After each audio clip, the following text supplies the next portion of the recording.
Good afternoon, and welcome to the Princeton School of Public and International Affairs. I am David Wilco, the Vice Dean of the school, and I am pleased to welcome you to our Dean's Leadership Series talk today. Healthcare in the United States is surely one of the most important and far-reaching issues faced by policymakers at both the national and state levels. It poses so many complex and ever-changing challenges. In training our students here at the school, students we hope will become tomorrow's leaders, and in doing research that seeks to tackle the biggest challenges facing our country, this policy school has a responsibility, an affirmative responsibility, to delve deeply into the issue of healthcare. That's why several of our centers and programs, including the Center for Health and Wellbeing, focus on health policy. It's why we offer numerous courses on this topic at both the graduate and undergraduate levels. And it's why we bring to campus distinguished speakers with expertise on this subject. And our guest today is indeed a distinguished expert. Chiquita Brooks-LaSure, a member of the great class of 1996. Wearing my class jacket. Is a former administrator of the Centers for Medicare and Medicaid Services. As the first Black woman to lead CMS, she oversaw programs serving more than 150 million Americans. Prior to her tenure as CMS administrator, Ms. Brooks-LaSure worked at healthcare consulting firms where she provided nuanced and actionable insights on Medicaid, Medicare, and the Affordable Care Act to leaders of health plans, hospital systems, pharmaceutical companies, and advocacy organizations. She played a key role in the passage and implementation of the historic Affordable Care Act, first as a legislative aide on the House of Representatives Ways and Means Committee, and following passage of the act at the U.S. Department of Health and Human Services. Modern Healthcare named Ms. Brooks-LaSure as the most influential person in healthcare in 2023, and Time magazine included her among the 100 most influential global health leaders. A member of the National Academy of Medicine, she will discuss with us today the future of Medicare and Medicaid under the current administration, as well as exploring policy pathways to strengthen these programs. And she will share insights on advancing equity in and access to healthcare in the United States. A brief reminder before we begin, please listen respectfully and with an open mind. If you wish to engage with our speaker, and we hope you will, please ask questions, don't give speeches, and please keep your questions brief to allow time for other people. Today's event is made possible by the Sigmund Reed 1910 Lecture Fund. I want to thank Professor Heather Howard, who co-directs the Global Health Program and is a faculty affiliate. She is a faculty affiliate of the Center for Health and Wellbeing, and she will serve as the moderator for this event. Professor, Ms. Brooks-LaSure, the floor is yours. Remember to this day meeting this mom who was so excited that her children were going to be enrolled in the CHIP program. She was so proud that her children were going to have coverage and that she was paying for it, that it was seen through the private CHIP program.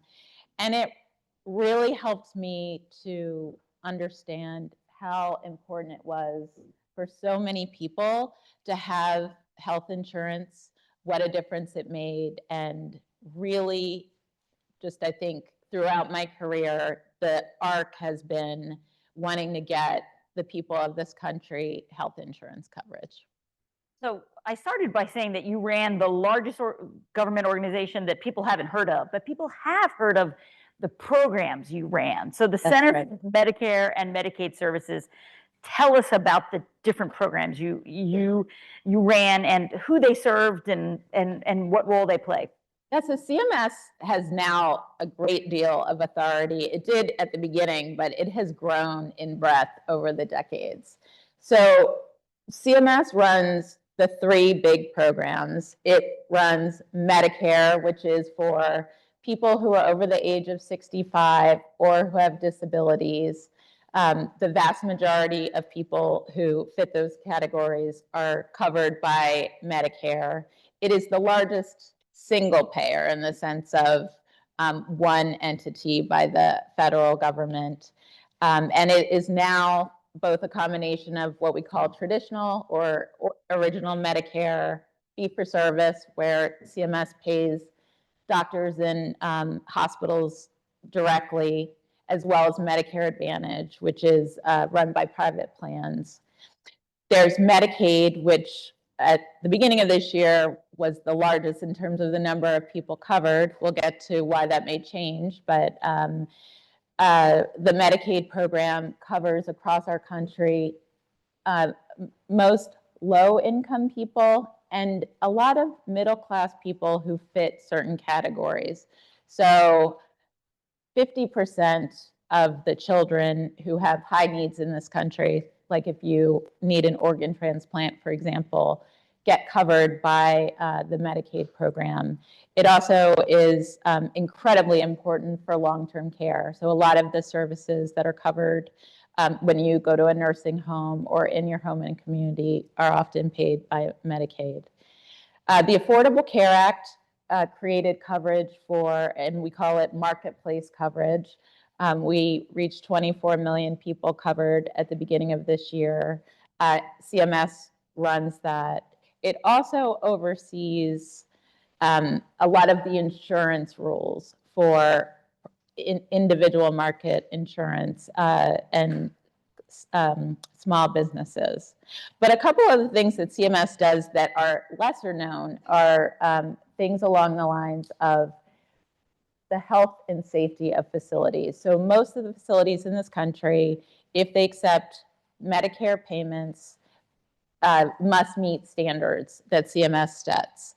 And so things like surveys to make sure the nursing home is safe, those are funded out of the CMS budget. A lot of the rules, the conditions of participation, so things that you have to do in order to receive funds from the federal government are also things that CMS oversees. So I sort of say, you think of COVID, when we went through COVID, you wouldn't think of CMS as being on the forefront of those issues. You think of NIH, you think of CDC, you thought of FDA, but CMS actually had a lot of responsibility for COVID because of that level of authority over the health and safety of facilities. So it's interesting. And so you're directly providing health insurance to, I think it's about 160 million people, right, Mm-hmm. through those programs.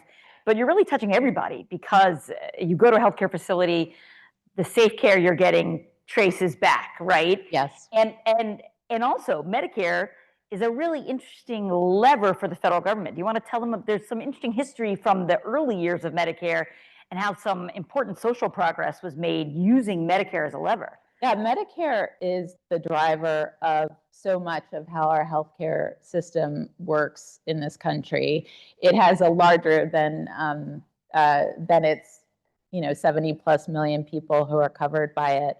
And when President Johnson signed Medicare and Medicaid into law, one of the things that he required when the law was implemented is that hospitals be desegregated. And I bring this up because this is not ancient history. So I gave birth in Virginia about 11 years ago. And when we were my husband was in some part of the hospital, he was talking to women who were there who were older, who said they were born in DC because Virginia had not desegregated. And even though they had always lived within 5 minutes of the hospital, they were not able to give birth there.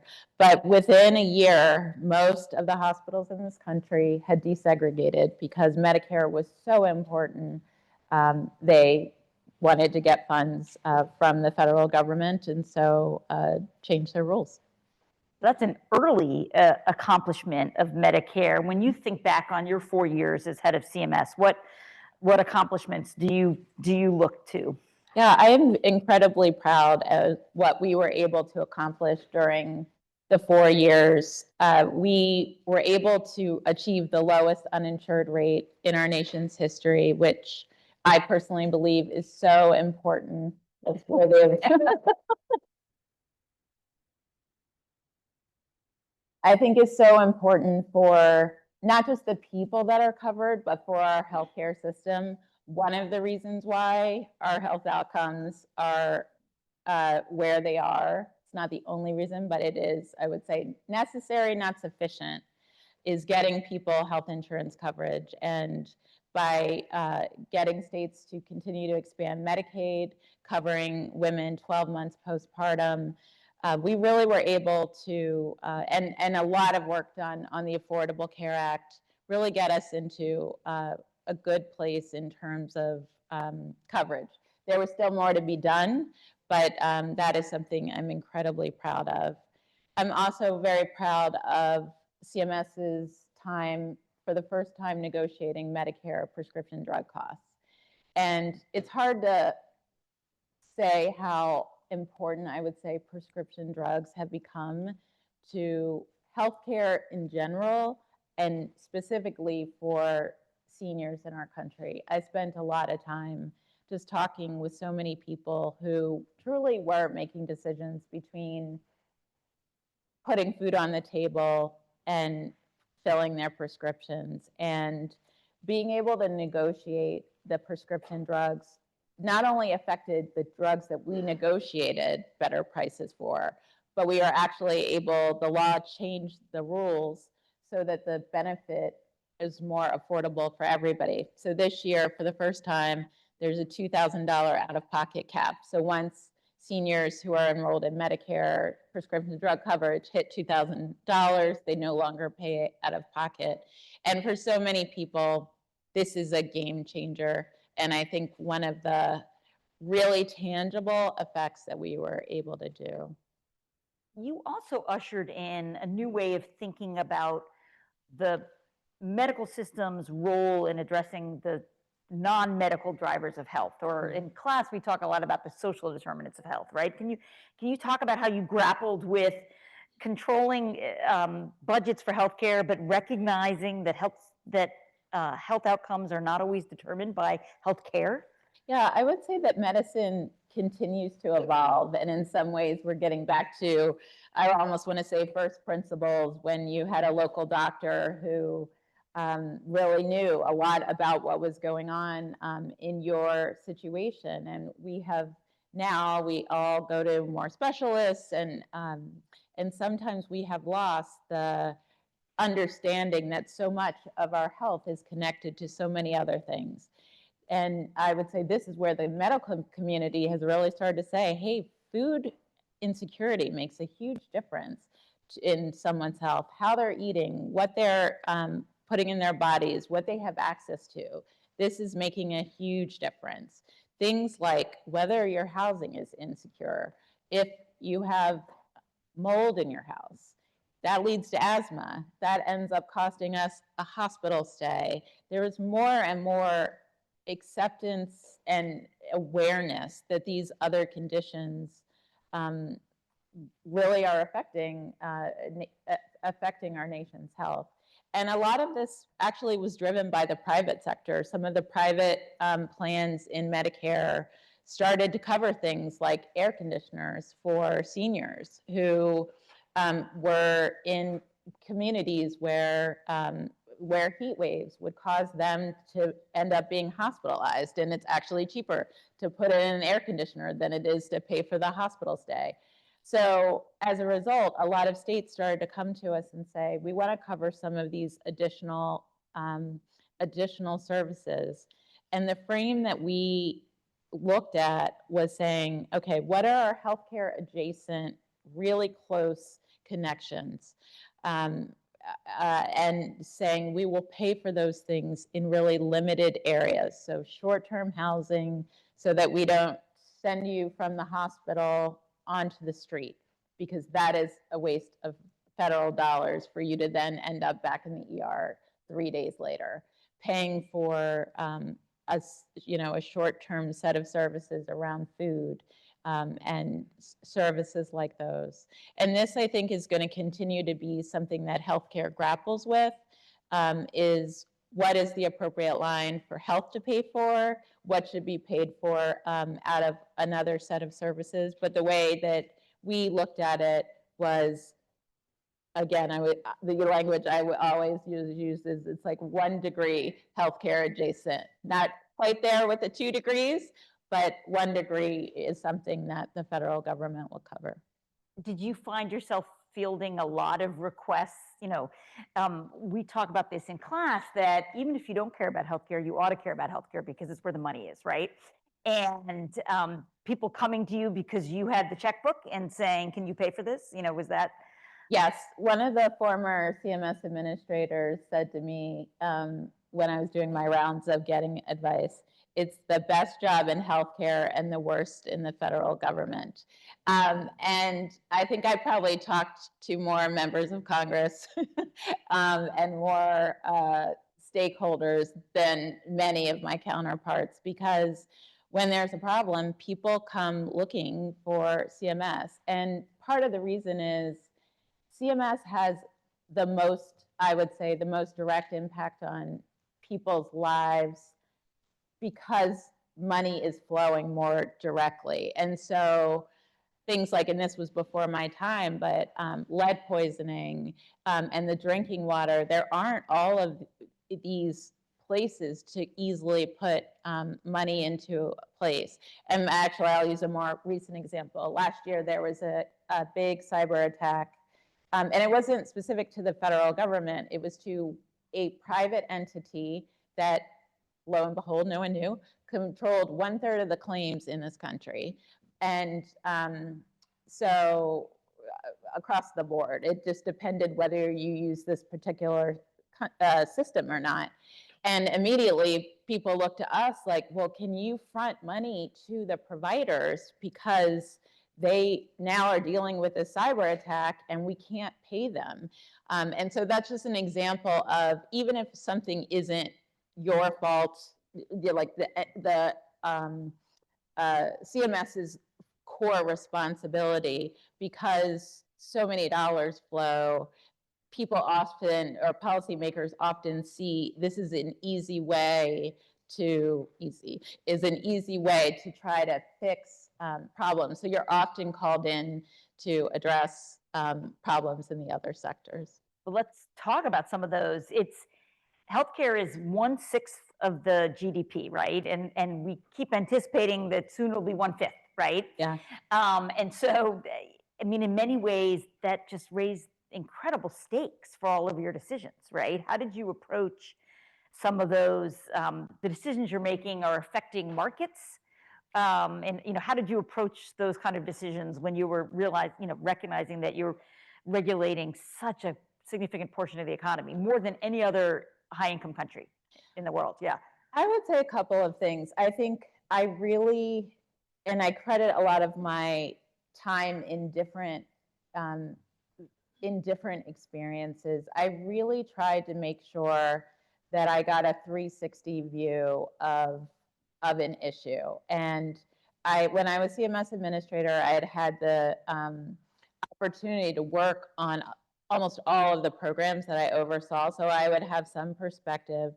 I would really try to make sure that I engaged the other entities that had dependencies. And to give a more specific example of my own experience in the private sector, when I was in the private sector, I was on the receiving end when the Medicare drug benefit passed the first time. It was 2003.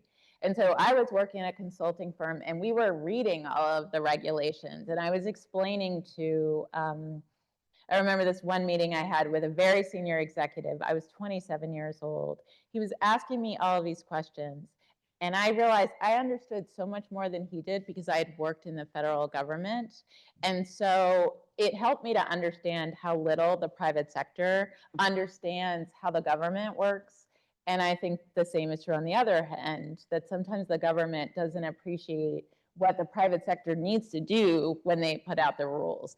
And so I try to approach these very big ticket issues by making sure I had engaged, and not even me per se, certainly me, but really the team coming up with whatever the recommendation. And so I know sometimes they'd be very scared when I would ask them questions. But the thing is, it was let's test have we really made sure that we know what the implications are going to be for our decision? And 9 times out of 10, even if I would say to the staff, if everyone's unhappy, we probably got it right. Like, it's okay if people are mad at us, but we need to make sure that we have listened and engaged and considered their perspectives. Well, that raises an interesting question, Chiquita, that there's been a lot in the news recently about the role of evidence in policymaking and deference to expertise. And we teach our students here the importance of designing studies, interpreting studies. When you were administrator, how did you think about expertise internally and externally? And are you worried about that, that we're relying on expertise sufficiently now? I am incredibly worried about just the erosion of really wanting to rely on evidence. And I think that broader than science, we in our country are experiencing an erosion in trust in so many of our organizations. And that is hard and difficult. And science is not perfect at all. And I'll get to what I think science needs to do in a minute. But I think that we have to have confidence in our scientific institutions. It's so important that that work is done. And just to put your shoes in ourselves in the shoes of someone trying to absorb information. If you're a pregnant woman in this country and you wanted to be pregnant, you are working so hard. Everybody in our society now tells you what you're supposed to do. Why are you drinking that cup of coffee? Should you really be doing this? You're working so hard to keep that baby alive. You need to know that you can trust what your doctor is telling you. And it is, I think, a real challenging moment where people feel uncertain about what they're hearing and what they can trust. I think the scientific community, like as we think about how to rebuild trust, really we have to continue to work on, I think in healthcare, really explaining. I think so much of our life, not all of it, but really comes down to making sure we're talking in ways that other people can understand. And I think really trying to make sure that people are aware. I think of this as like with COVID, with the rules changing and just the frustration that came as a result of that. I think continuing to figure out how can we break things down so that they are practical for people. So one area in which you dealt with evolving science was the development of these new blockbuster weight loss drugs. And can you talk about how you navigated questions about whether insurance would cover and whether there would be equitable access? Yeah, so in the Medicare program, the way Medicare has evolved is things have been added to it over time. So Medicare doesn't look the way that it did when it was originally passed by Congress. And it was in 2003 when the Medicare program added drug benefits. And the reason why it took so long was because drugs weren't really that important to healthcare when it was first passed. They became more important. 2003 was when fen-phen had just come off the market because of side effects. And so Congress wanted nothing to do with weight loss drugs. So there was rule put in the law that said you will not cover weight loss drugs. States in Medicaid could cover them by choice if they wanted. Now, this had been revisited during the AIDS pandemic, or I don't know what we call that, but when AIDS first hit the scene, because people with AIDS had what was called Wasting's disease. And so Medicare started to pay for drugs, HIV, AIDS drugs just related to that. So science has changed over the last, 20 years. 20 years. And increasingly, a lot of our scientists came to say obesity is a disease. It is causing all of these diseases or all of these effects, and it itself, not just diabetes, not just heart disease, but obesity is leading to disease, leading to problems. And so we said, and this was in what we call regulations, a proposal, we said that we were reinterpreting that weight loss provision and saying obesity is a disease. It is separate from, we're distinguishing between weight loss and obesity. We propose to cover the drugs. And that has been, that was pulled back by this administration. But I will say something that is not known too about the way that CMS makes decisions is it is not supposed to make decisions based on price. So our authority is to cover or not cover. It is not to set the price except for these very specific instances where now we have the agency has authority to negotiate based on the specific law, but Medicare it's yay or nay. It's not saying it doesn't take into account the cost of a drug when it's covering when it's deciding about coverage. And we felt in the previous administration that it was time to treat anti-obesity drugs just like we do every other drug. I mean, this is super interesting as an example of policymaking. So the statute says Medicare cannot cover weight loss drugs, but that doesn't mean you can't cover medication to treat the disease of obesity. Mm-hmm. And somehow you found a way to do that. And that's super interesting. Now, we don't have experience. Did that actually go into effect? It did not. So we put that as a proposal. And then the way the federal government works 9 times out of 10 is you propose something and then you finalize it in a final rule. The administration turned over and that provision was not finalized.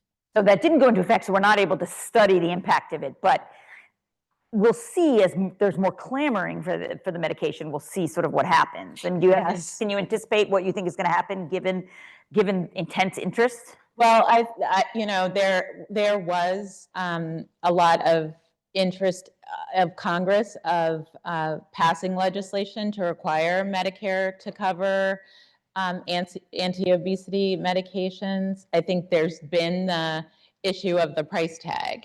And I would expect that over time, the price will come down as we see more and more competition entering the market. States have choices about whether they cover anti-obesity medications, and states are making different choices, as are insurance companies.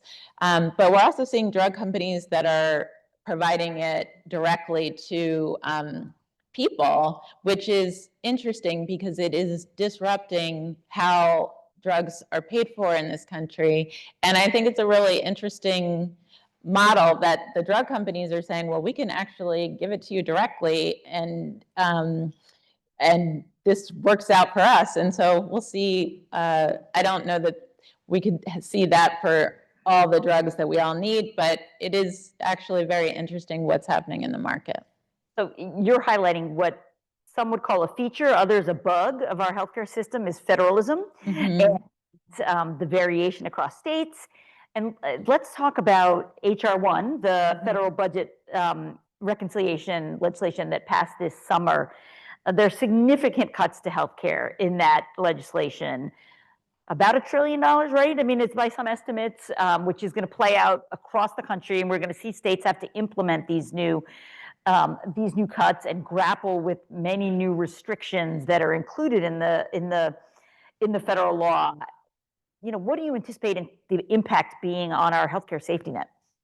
So I think a couple of things. I think that the law, this nearly $1 trillion in cuts, was really hard for people to understand, I think. And why? Just the law of large numbers, or the? Yeah, I think that I sort of say it as death by 1,000 cuts. So I think that we had a really big debate on healthcare in the previous Trump administration. It was called repeal and replace. And the implications were really, really clear to people. They could see what was going to be taken away and what it was going to mean. And this bill was way more challenging to understand. The way I would describe it is there were a lot of provisions that added red tape for people and made it more difficult for them to receive coverage. And that is true on the Medicaid side, and it was true on the ACA side, the Affordable Care Act coverage. So for most of us who are covered by our employers, once a year, you're asked, do you want to change your health plan? No, you don't. You should just be automatically enrolled. There were a whole series of changes that were made. Auto enrollment was taken out for people, so it's going to be, during this open enrollment period, more challenging. But how do you explain that one of the provisions takes out auto enrollment? There was a lot of discussion about fraud and abuse, and we're going to make sure people are really eligible. And while I don't agree, but say you agree that you should have certain kind of requirements in place, the thing that I would say is you add red tape, you add it for everybody, whether or not those people are eligible. And so there are a whole series of provisions that fit into that category. And then there were a series of provisions that really, at the end of the day, shifted costs to the states. So it said, we used to let you raise state dollars this way, and we're changing those rules. You could have a debate about state financing and whether or not we're doing it the right way, and I would say that is worthy of discussion. But the way it was set up, it's just going to cut states' ability to raise revenue. And at the end of the day, from a state perspective, implementing these changes, even though they're a couple of years off, it happens really, really fast. And so for a lot of states, they're rushing to figure out, how do I implement all of these things in a short period of time? And they know that they're going to have to make some hard choices, cut benefits, cut people, or lower provider rates. Separately, before HR passed, I don't think, I would say that a lot of our providers were already on a knife's edge. And I would say a lot of my time that I spent during, as CMS administrator, was hearing from rural hospitals and providers, states, governors, and members of Congress begging me to help with this hospital. And hospitals in a lot of communities, they're not just healthcare providers, which is incredibly important, but they're also the main employer. And for those of us who live in more densely populated areas, it's hard to understand how some people in this country live. When I was CMS administrator, I was in Colorado, took this beautiful drive. We were like, going to drive to this rural hospital. And when we got to it, they said, that road you drove 1 out of 3 days of the year, you cannot drive down that road. And so it's a major highway. And so your nearest hospital is way further away if you can't get through. There are parts of Alaska where you've got to get on a plane to get a mammogram. Who's going to get on a plane to get a mammogram? I mean, it's like, when somebody needs surgery, it is okay, now I've got to pay for a week living in this, in my major city. It is a very big deal. And that's how a lot of communities are operating. And so we were already there, right? Where a lot of our time was, CMS did not have a ton of authority to help in these situations, but people, I mean, literally, like a new road is created, and it's faster, and your payment as a hospital changes from the Medicare program, because now you're not 25 miles away from the nearest hospital.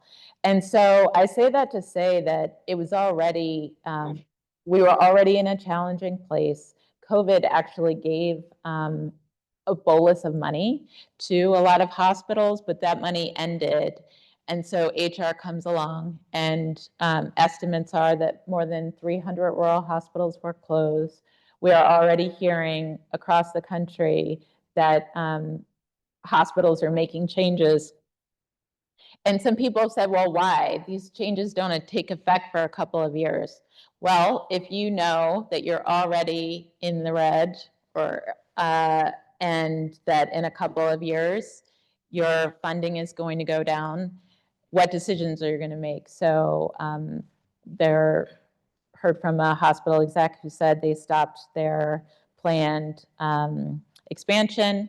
In Georgia, a labor and delivery wing was closed last week. Nebraska, Virginia, and I think we can expect to see more of that. A really sobering assessment. On that note, though, we want to bring the audience into the conversation, and particularly want to hear from students, and hope you will come line up and ask questions. Oh, and we also have runners. And I see, hey, Derek, yeah.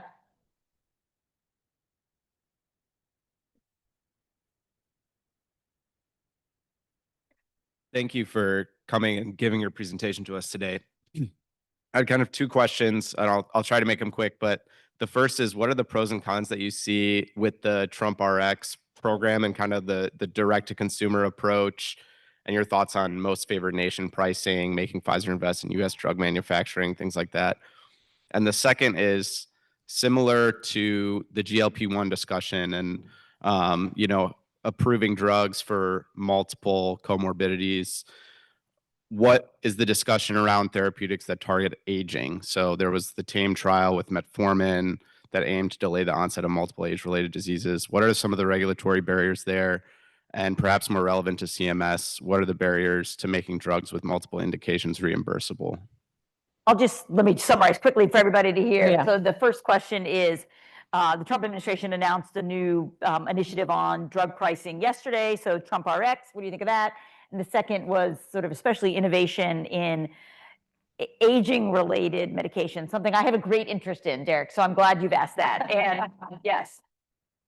So to start with, well, actually, maybe I'll start with the second. So sort of one of the things, so many of you probably know this, but just in case, what happens in our country when new therapeutics come to market is, first, you got to get approved by FDA.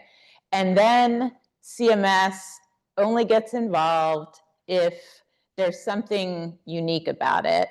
And Medicare, if we're talking about a new class or something, at first in the Medicare program, it will be, this is if it's what we call a physician-administered drug. So if it's paid for, if it's a physician-administered drug, or it's delivered in the hospital, CMS will look to see, should Medicare be covering it? And that is a different question than what FDA is looking to see, is it safe and effective? And so CMS is looking at, does this drug need to be covered for people who are over the age of 65? Does it need to be covered for the people who are enrolled in Medicare? And so increasingly, what CMS cares about is, does the clinical trial speak to some of these perspectives? Now, you're saying for the aging population, is CMS going to cover it? For many of these things, they're going to be covered because Medicare automatically covers things that are, within certain classes and what have you. But the overall issue of pricing, I think, is one of the biggest issues for our country. So back to your first question about what do I think of the announcement, I think that I think our drug policy is so broken in this country, and it is really a problem. And it's not the fault of one single actor. I think there are a whole host of reasons why it is not working, but we are going to have to unpack this. We have many people who are in the process. Nobody truly understands all of and the incentives are not, they are wrong. So you've got pharmacists, you've got PBMs, you have health plans, you have drug companies, all of which have some level, and sometimes the government, some level of frustration about how this is working. And so what I think of the announcement is, it's only the idea that you're going to make an arrangement with just one company is not going to solve this fundamental issue that we have, that it is really problematic. And it's problematic because of drugs that are on the market that people can't get access to, that they can go to overseas and get at more reasonable rates. But it's not just that. It's what kinds of innovative drugs come to market. So if you're a company, do you invest in something when we're operating in a world where nobody can afford it? Like, are you as a venture capital company gonna give money to this startup to do something when you think, okay, and I talked to the CEO this year who has what I consider something amazing on the project, and he was talking about just the challenges of getting VC funding because people are like, who's going to pay $2 million for this thing, right? I'd rather, pay pennies for something else. And so to me, it is a public policy good that we figure out how to get our pricing. And I think it's possible, even employers, like the commercial market is getting frustrated enough with drug costs that, I am a believer that you have to get to a tipping point before people will be willing to upset the status quo, and that's probably coming. In? Thank you so much. That was great. I'm not sure if you can hear me.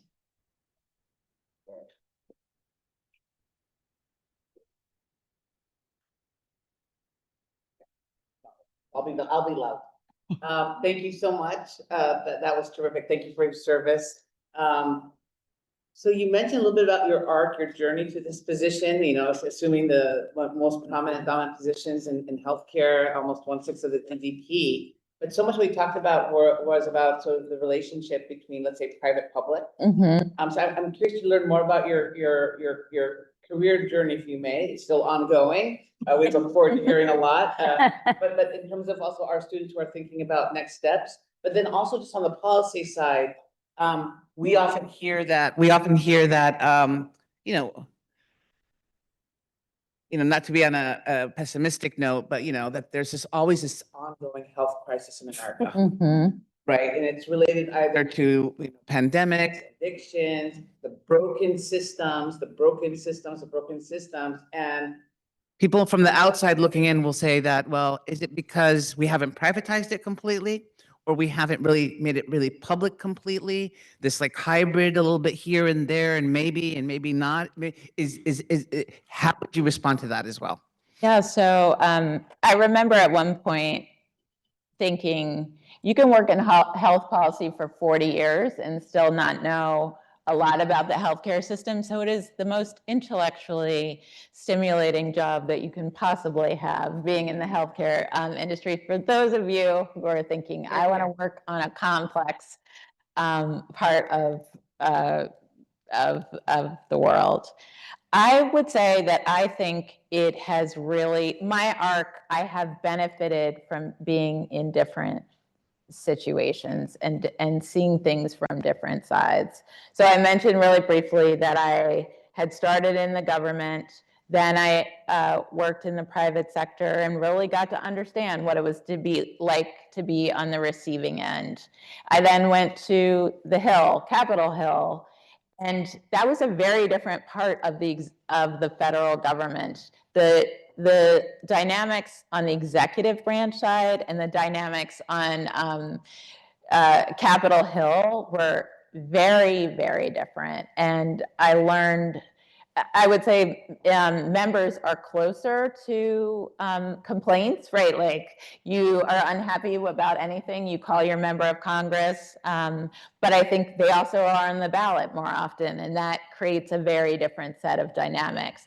They also, we were talking in Heather's class earlier today about they are a group of procrastinators. And so deadlines would, we all, you know, things past Christmas Eve, right before shutdown, you know, at the very last minute. Then I went back to the private sector, or the Hill, the Obama administration, which was different than the Clinton administration, which was different than the Bush administration, Australia, where, and I bring that up to say you never know what you're going to learn where. I lived in Australia for my husband's job.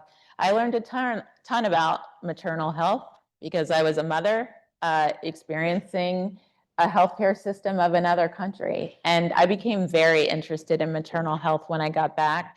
I worked at a consulting firm where we started to work on maternal health issues. And I started to see that my own experience had been very different than some of the conditions that a lot of those of us in America had. And having my own experience helped me to, I think, see things a little differently. And I don't think that you can only work on something if you've experienced it, but I do think that having people in the room who have some awareness of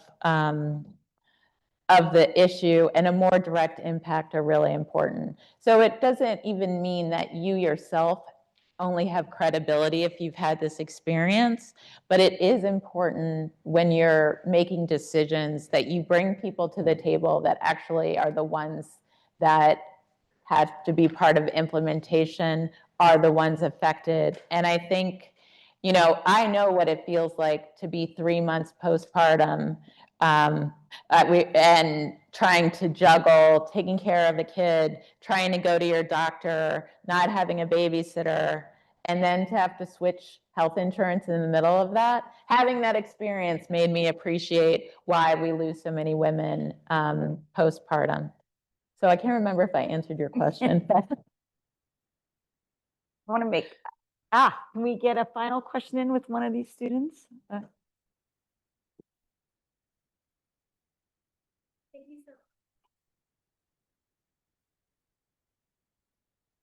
Hannah, if you say it loud, I'll try and repeat it. I'd love to hear your thoughts on how HR 1 is going to impact states' ability to be innovative with their Medicaid policy. I mean, states can have 1115 waivers, state plan amendments, and you know, they have these different levers to try new things. And here in New Jersey, we're seeing, you know, we were seeing some attempts at value-based payment models or covering doulas through Medicaid. How will these Medicaid cuts impact states' ability to continue to do these things, you know, now that they're going to also have to be balancing who they're able to provide care to? So I would say, and if people didn't hear the question, it's basically states were doing all these innovative things. Are they going to be able to do so? What happens? And I would say, you know, I think for a lot of states, this is just a really difficult moment. And it's true of all of us that sometimes when you're in a moment of crisis, you gotta, you know, just, I don't know what metaphor we want, but you gotta keep the trains running. And so I think for a lot of states, they have to absorb a lot of things and they're gonna have to make some incredibly tough choices. That said, I truly believe that there are, in times of crisis, there are opportunities. And it is sometimes where in these difficult times that people are willing to do things differently and to try new things or need to, or, look for additional options. And so whether it's in this next year, probably not, but I think that states will continue to have to look to other models, to look to other ideas, because some of these things actually can reduce costs. But it may not be the state that comes up with the idea. It could be that it's outside entities, so nonprofit organizations and think tanks. In my mind, when you're the state and you're trying to make sure you do X, it doesn't mean that state innovation can't happen, but it may not come from you, state. It might be from outside experts, and would encourage all of you that are thinking about public policy that it doesn't mean that you work for the government. That's not the only way to serve your country. There are many ways that you can work in the private sector, in the nonprofit sector, at the state level, at local level, where the mayors in this country do a lot of the work, and there are many places to try to be mission driven and do good things. Well, we've said many times throughout this discussion that these are challenging moments, but you're ending us on a note of optimism that the folks here, the students here are the future, and I think you're hopeful that they'll engage in health policy and can really chart a different future, right? Anything you want to say in closing? It's so great having you back here. Yeah. I'm always impressed by just every generation, and this one, you guys are going to solve some of these major problems. I mean, you really are. Let's hope. And not to put pressure on you, but I think that, I really didn't think about this until we walked into this room, but I do think sitting here was when I started to be interested in health policy for the first time, when we had this big discussion of whether healthcare was a right. And I was sort of like, is it? And this is a place where to learn, to test your ideas and learn new things. And I have great hope seeing all of you. Well, please join me in thanking administrators. Thank you.